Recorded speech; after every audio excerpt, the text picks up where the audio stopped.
খবরের শুরুতেই দেখে নেব আজকের সংবাদ শিরোনাম। বিকেলে খুলছে 21শে জুলাইয়ের ফাইল, তৃণমূল পর্দাফাঁস করবেন মুখ্যমন্ত্রী। যন্তর মন্তরে প্রায় ৮,০০০ জনের জমায়েত, বৃষ্টির মধ্যেই সংসদ অভিযানে ককরোচ পার্টি, লাঠিচার্জ পুলিশের। হাত পা বাঁধা অবস্থায় নদী থেকে বিজেপি কর্মীর মৃতদেহ উদ্ধার, চাঞ্চল্য নওদায়। ১ সেপ্টেম্বর থেকে সরকারি কোন কোন কাজে বাধ্যতামূলক হচ্ছে বাংলা, বিধানসভায় ইঙ্গিত মুখ্যমন্ত্রীর। ফিরে আসুন, আমি 1 ঘন্টার মধ্যে ইস্তফা দিয়ে দিচ্ছি, অভিষেকের চ্যালেঞ্জ শুনেই সায়নী বললেন। এর আগে কখনো বিধানসভায় এমনটা হয়নি, শুভেন্দু বলা শেষ করতেই উঠে দাঁড়িয়ে পড়লেন ফিরহাদ। কি হলো? চলো সংসদ মিছিলে। উত্তেজনা দিল্লিতে, পুলিশের লাঠিচার্জের অভিযোগ, মধ্য দিল্লির একাধিক এলাকায় মোবাইল ইন্টারনেট বন্ধ। কলকাতায় প্রবল বৃষ্টির আশঙ্কা, দক্ষিণবঙ্গের 8 জেলায় ভারী বর্ষণের সতর্কতা, বাড়ছে দুর্যোগ। এবার আসছে বিস্তারিত খবরে।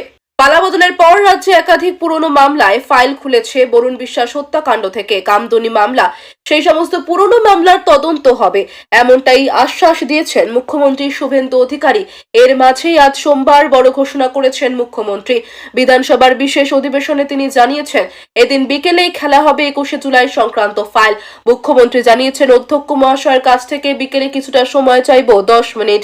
বিগত সরকার 2011 সালে ক্ষমতায় আসার পর 21শে জুলাই কমিশন করেছিল বিচারপতি সুশান্ত চট্টোপাধ্যায়ের নেতৃত্বে।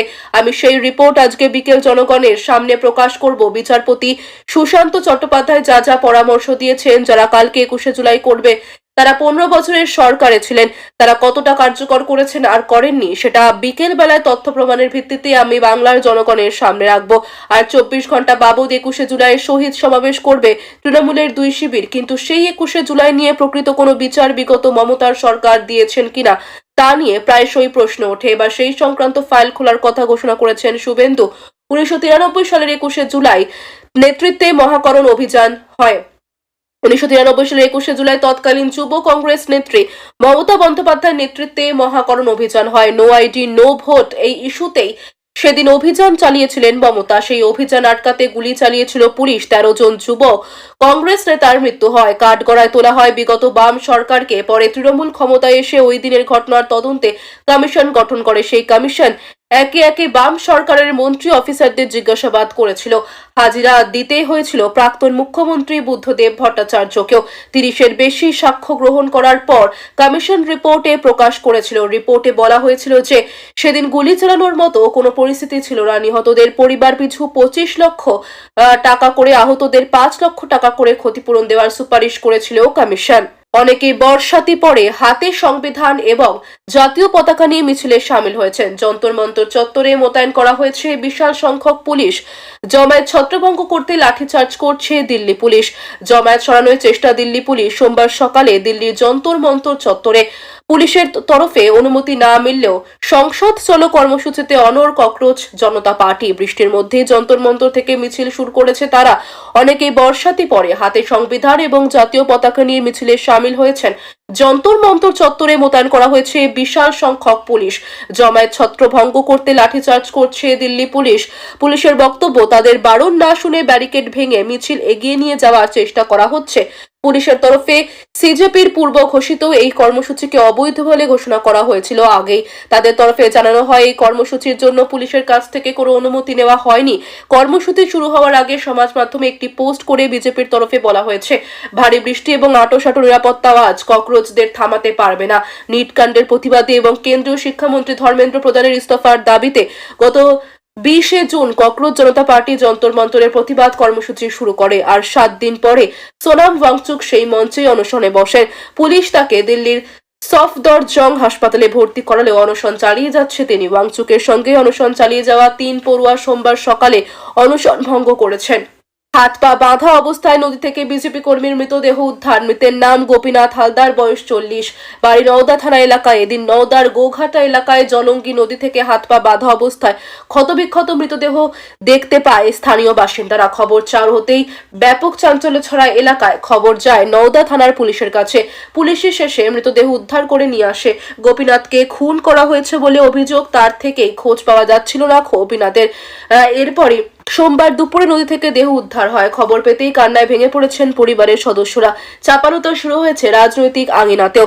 নওদার বিজেপি নেতা তথা এবারের বিধানসভা ভোটের বিজেপি প্রার্থী রানা মণ্ডল বলছেন, ওকে খুন করা হয়েছে, ধারালো অস্ত্র দিয়ে কুপিয়ে কুপিয়ে খুন করে তারপর জলে ফেলে দেওয়া হয়েছে। তবে কেন এমনটা করা হলো তা পরিষ্কার নয়। পশ্চিমবঙ্গের প্রশাসনিক খোলন লচে বদলে দেওয়ার মতো এক ঐতিহাসিক সিদ্ধান্ত নিয়েছে রাজ্য সরকার। আগামী 1 সেপ্টেম্বর থেকে রাজ্যের সমস্ত সরকারি কাজে বাধ্যতামূলক হচ্ছে বাংলা ভাষা। সোমবার রাজ্য বিধানসভায় দাঁড়িয়ে খোদ মুখ্যমন্ত্রী শুভেন্দু অধিকারী এই ঘোষণা করেন। এখন থেকে চিঠিপত্র, সরকারি বিজ্ঞপ্তি, অফিস অর্ডার সহ রাজ্যের অভ্যন্তরীণ সমস্ত প্রশাসনিক কর্মকাণ্ডে বাংলা ভাষাকে সর্বোচ্চ অগ্রাধিকার দেওয়া হবে। এ ব্যাপারে তাকে দেওয়া কেন্দ্রীয় স্বরাষ্ট্রমন্ত্রী অমিত শাহের একটি বিশেষ চিঠি সোমবার বিধানসভায় পড়ে শোনান মুখ্যমন্ত্রী শুভেন্দু অধিকারী। সরকারি কোন কোন কাজে বাধ্যতামূলক হচ্ছে বাংলা? কেন্দ্রীয় স্বরাষ্ট্রমন্ত্রী যে চিঠি পাঠিয়েছেন তাতে স্পষ্ট যে সরকারি কোন কোন কাজে বাংলা বাধ্যতামূলক হতে চলেছে। ফাইল পরিচালনা ও নোটিং, সরকারি দফতরের সমস্ত ফাইল পরিচালনা, ফাইল নোটিং বা অফিসিয়াল টিকা লিখতে হবে বাংলায়। চিঠিপত্র ও সরকারি আদেশ, প্রাত্যহিক অফিসিয়াল চিঠিপত্র এবং সমস্ত সরকারি নির্দেশিকা বা অফিস অর্ডার বাংলায় জারি হবে। নাগরিক পরিষেবা, আমজনতার জন্য নাগরিক পরিষেবার সমস্ত আবেদনপত্র বাধ্যতামূলকভাবে বাংলায় উপলব্ধ করতে হবে। বিজ্ঞপ্তি ও প্রশিক্ষণ, সংবাদপত্রে দেওয়া সরকারি বিজ্ঞপ্তি এবং সমস্ত সরকারি প্রশিক্ষণ সামগ্রী বাংলা ভাষায় হতে হবে। পুলিশ ও আইন শৃঙ্খলা, পুলিশি ব্যবস্থার আমূল পরিবর্তন করে এবার এফআইআর বা প্রথম তথ্য বিবরণী সম্পূর্ণ বাংলা ভাষায় নথিভুক্ত করতে হবে। মুখ্যমন্ত্রী স্পষ্ট করেছেন, রাজ্যের অভ্যন্তরীণ সমস্ত কাজ বাংলায় হলেও ভারত সরকারের সঙ্গে প্রয়োজনীয় যোগাযোগপত্রের ক্ষেত্রে দ্বিমুখী নীতি নেওয়া হবে। অনেক দেরি হয়ে গেছে, 5 তারিখে পদত্যাগ করলে দিদিকে এই দিন দেখতে হতো না। অভিষেক বন্দ্যোপাধ্যায়ের দলে ফেরার প্রস্তাব ফিরিয়ে মন্তব্য করলেন শতাব্দী রায়। মুখ খুললেন একদা দলে অভিষেক পন্থী বলেও পরিচিত অধুনা বিদ্রোহী তৃণমূল সাংসদ সায়নী ঘোষ।